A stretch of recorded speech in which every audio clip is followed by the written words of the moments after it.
Então, meus irmãos, houve uma pane aqui, o computador desligou, começando da onde a gente parou. Aproveitei, tomei um banho, retornei aqui agora pra gente estar gravando. Deixa eu fechar aqui o meu armário. Então, como eu estava falando, muito de nós ainda temos aquela visão dos discípulos. Olha que belo templo. E isso sempre foi uma marca no povo de Israel.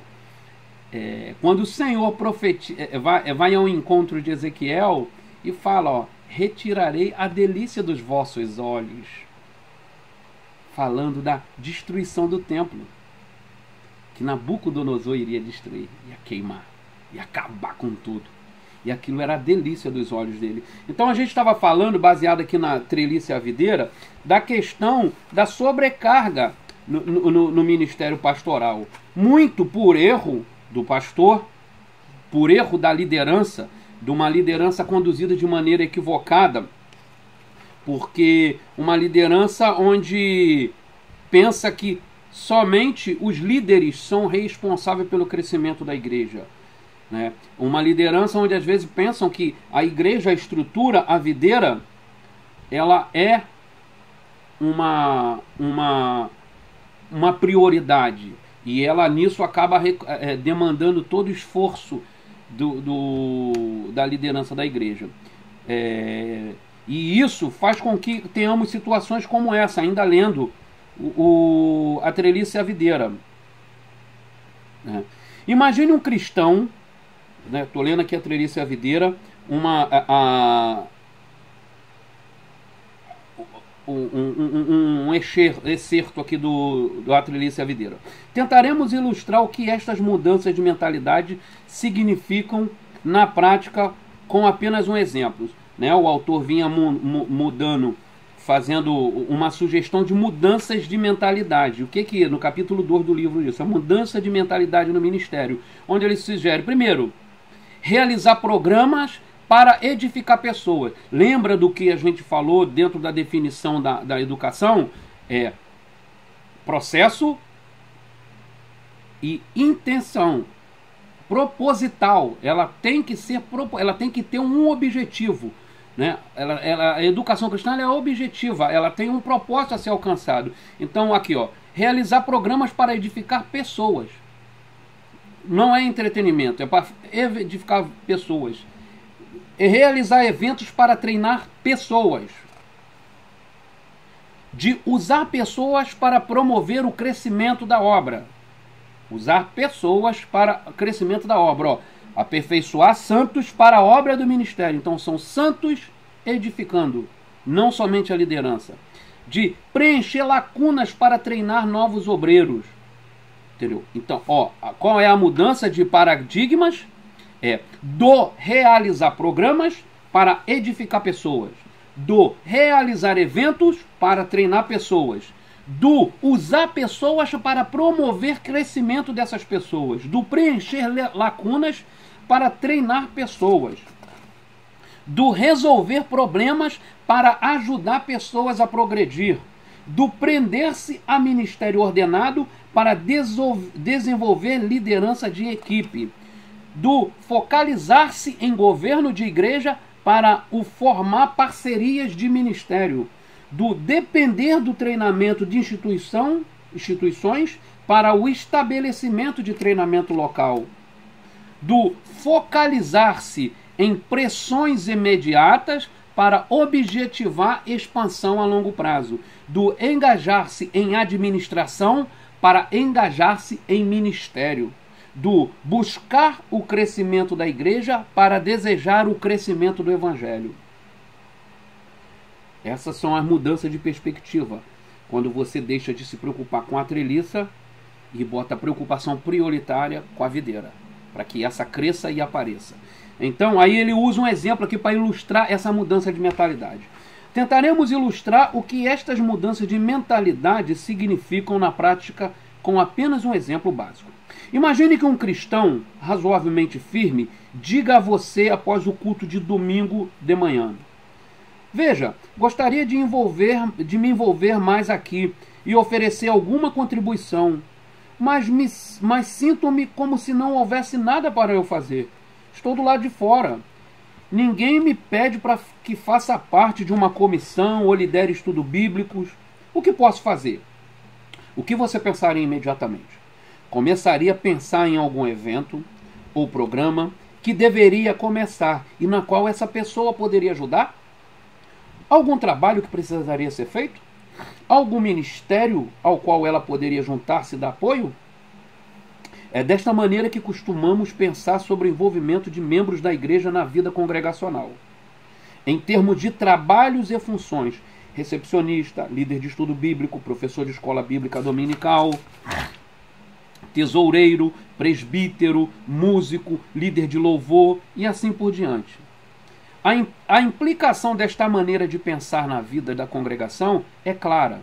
Se todos os trabalhos e funções estão ocupados, não há realmente nada a fazer nesta igreja. Estou reduzido a ser um passageiro. Esperarei até que seja convocado a fazer alguma coisa. A implicação para o corpo pastoral é semelhante. Manter as pessoas envolvidas e ativas significa achar trabalhos para elas fazerem. De fato, os gurus do crescimento de igreja dizem que dar às pessoas algum trabalho a fazer dentro dos primeiros 6 meses de sua união à igreja é vital para que elas se sintam pertencentes ao grupo. No entanto, se a verdadeira obra de Deus é uma obra pessoal, ou seja, falar piedosamente a sua palavra de uma pessoa para outra, então os trabalhos nunca estão todos ocupados. Olha a mudança de visão. Nunca estão todos ocupados. As oportunidades para que os cristãos ministrem pessoalmente aos outros são ilimitadas. Portanto, você poderia parar e responder a seu amigo. Lembrando, o amigo que perguntou, o amigo que disse, veja, gostaria de me envolver mais aqui e oferecer alguma contribuição. Mas ninguém me pede que faça parte de uma comissão ou lidere estudo bíblico. A esse amigo você responderia, se a sua visão fosse a proposta aqui pela Trelice Videira, que é aperfeiçoamento dos santos, estimular os santos para a obra de edificação, de crescimento do evangelho, da igreja. Portanto, você iria responder assim: você está vendo aquele homem sentado ali? É o marido da Júlia. Ele está alheio às coisas daqui da igreja. De fato, não tenho certeza se ele já se tornou cristão. O que você acha de ser apresentado a ele e acertar um compromisso de tomarem um café uma vez a cada 15 dias e lerem a Bíblia juntos? Ou veja aquele casal ali. Ambos são recém-convertidos e precisam realmente de encorajamento e instrução. Por que você e sua esposa não gastam tempo com eles? Procurem conhecê-los para lerem a Bíblia e orarem juntos uma vez por mês. E se você ainda dispõe de tempo e quer contribuir mais, comece a orar por pessoas de sua rua e depois convide-as para um churrasco em sua casa. Esse é o primeiro passo em direção a falar com eles sobre o Evangelho ou a convidá-los para a igreja. É claro que há uma chance de que a pessoa diga, mas não sei como fazer essas coisas. Não tenho certeza de que sei o que dizer ou por onde começar. A isso você responderia, muito bem, vamos começar a nos reunir e eu posso treiná-lo. Mudança de mentalidade.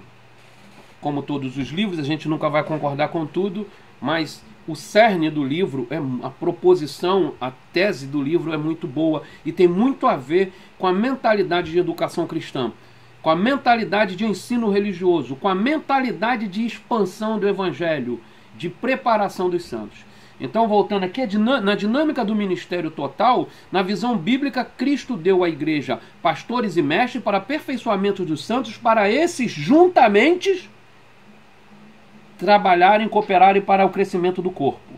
Hoje o que nós vemos é que Cristo deu os santos, eles honram, obedecem e sustentam os pastores e mestres, e estes que trabalham para o crescimento.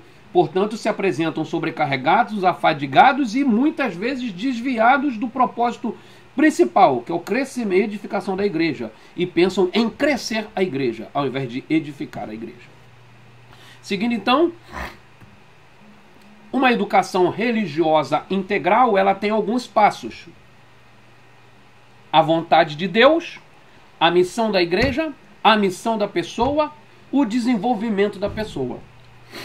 onde a vontade de Deus é o treinamento e compreensão da palavra de Deus, compreensão teológica, saber refletir sobre a vontade de Deus.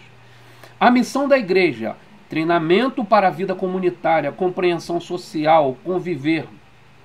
Está incutido aí a ideia do mandato cultural.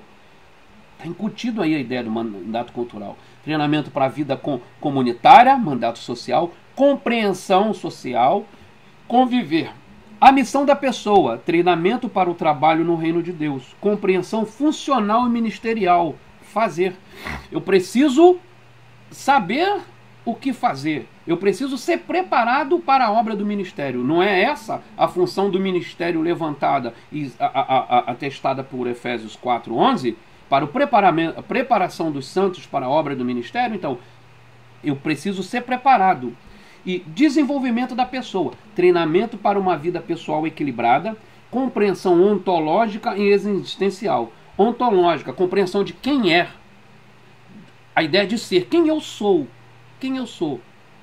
e para que eu existo, qual é o meu propósito, qual é a minha realidade. Essa compreensão ontológica, a ideia de uma antropologia bem refletida, bem pensada, biblicamente pensada, fundamentada. Então nós temos aí a transversalidade, os passos: saber e refletir, conviver, fazer, ser e sentir. Vontade de Deus, saber e refletir sobre a vontade de Deus. Missão da igreja, conviver. A missão da pessoa, fazer. E o desenvolvimento da pessoa, sentir. Tudo isso é a esfera da educação religiosa. Está dentro. A educação religiosa, ela não pode estar presa a um aspecto somente. Ela precisa ser abrangente, integral. Nesse ponto é importante a gente fazer uma distinção aí, colocar algumas coisas no lugar. Então vamos ver aqui: educação cristã, educação religiosa e educação teológica. Educação cristã, significado: a concepção filosófica, teológica, política, sociológica, psicológica da educação em geral. O que é educação do ponto de vista do cristão? Nós já definimos, né, e dentre elas a gente ficou com a definir, né? Acho que a que mais representa uma educação cristã no seu aspecto amplo seria a do Igor, né? Só para a gente poder rever aqui, conforme o Igor diz, educação cristã é a arte de cooperar relacionalmente para que o ser humano corresponda ao máximo à imagem de Deus. Professor Igor Miguel. Então, educação, qual é a aplicação da educação cristã? Toda educação praticada na denominação, colégios, programas incluindo instituições e entidade de educação religiosa e teológica, treinamento de líderes. Então, toda educação, aqui, né, já está incluída a questão do colégio, né, aí cabe também a universidade. Aonde o cristão está trabalhando com educação, ele desenvolve educação cristã. Educação religiosa já é educação aplicada à realidade da igreja local. Ministério de Educação Religiosa, EBD, EBF, Escola de Treinamento, as organizações, os programas de treinamento, tudo desenvolvido pela igreja. Educação teológica já é a educação aplicada na formação ministerial e na pesquisa, né? É uma coisa mais voltada ao aspecto acadêmico, por assim dizer. E tem como ambiente, na maioria dos casos, os seminários e as faculdades teológicas, né? As escolas teológicas. Pensando então na educação religiosa, vamos pensar aqui, atividades contínuas, adoração a Deus, música, algumas áreas que envolvem música, a atividade pastoral, são atividades contínuas na igreja. A demonstrar aos crentes quanto à vontade de Deus, contínua também. Pregação, ensino, ensinar os crentes, pastoral e ensino, Treinar os crentes para a vida operacional frutífera. Pastoral e ensino. Dar assistência aos crentes espiritual e materialmente. Quais áreas que envolvem? Pastoral, aconselhamento, assistência social, exercer misericórdia, diaconato, serviço e diaconia. Promover comunhão é pastoral, administrar suas atividades de administração e liderança, proclamar o evangelho. Todas essas são atividades contínuas, mas no centro de todas elas está ensinar os crentes e treinar os crentes para uma vida operacional, uma vida ministerial, uma vida de serviço frutífera. Tudo é ensinável.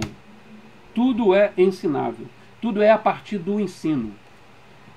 A partir do convencimento do Espírito e início na fé, tudo mais é a partir do que se aprende com Deus e através daqueles que Deus coloca no seu caminho, formal ou informalmente, porque as nossas experiências são educadoras.